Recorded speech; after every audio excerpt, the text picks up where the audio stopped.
For Lord of the Rings Conquest, I mean, this game really started out as a dream for us. After working on Star Wars Battlefront 2, we wanted to take this gameplay experience of an open battlefield and bring it to a fantasy setting. And there's so much you can do in a fantasy setting that you can't do in a science fiction setting, like melee combat and swords and magic. And so we really wanted to take all the things we learned from Star Wars Battlefront 1 and 2 and combine it into a kind of new open battlefield experience. You get to play on these massive Lord of the Rings battles, every battle from the major films, but you get to choose how you want to play. You can play as a warrior and engage in melee combat. You can play as an archer and engage in ranged combat. You can use magic.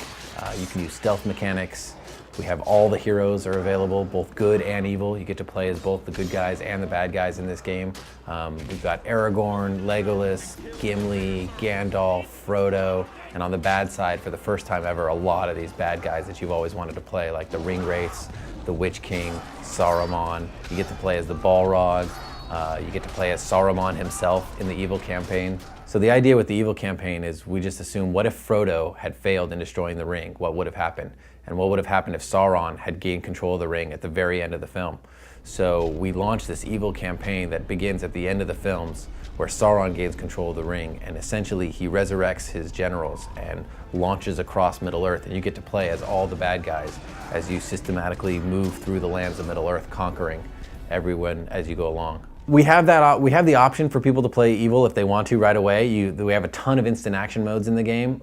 We have Capture the Flag, we have Conquest, we're capturing control points, we have Deathmatch, and we have a bunch of objective-based instant action games. So for people that just want to hop in and play, and they want to be an Uruk-hai, or they want to play as a troll, or they want to ride the wargs or ride the Oliphants, you can do that.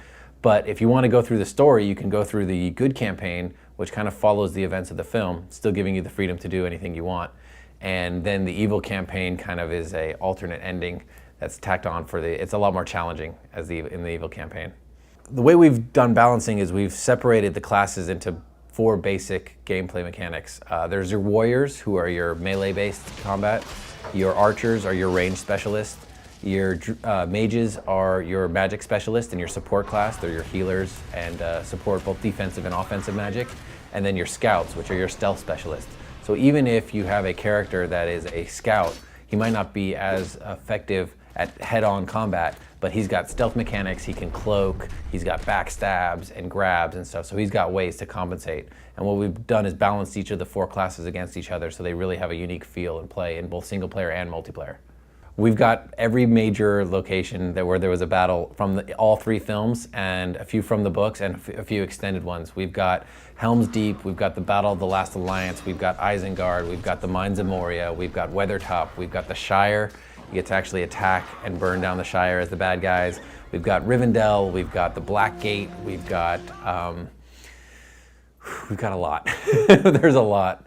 I think one of the biggest improvements is a pretty robust melee combat system. We knew that we needed to do this if we were going to address the Lord of the Rings universe.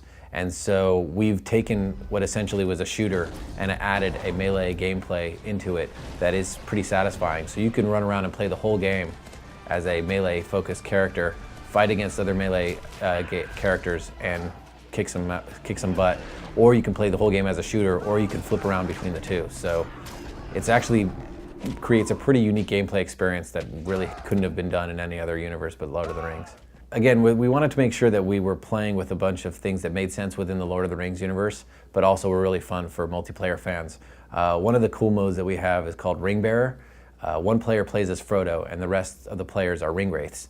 And you're trying to hunt down Frodo, and the first player as a Ring Wraith to find and kill Frodo gets to be Frodo. And the object is to try to stay as long as you can as Frodo. And he's got the ring so he can cloak, and he's got Sting so he's got a weapon to fight off the other guys. But he's basically trying to stay alive as long as he can, and the more points you get as Frodo, the closer you are to winning.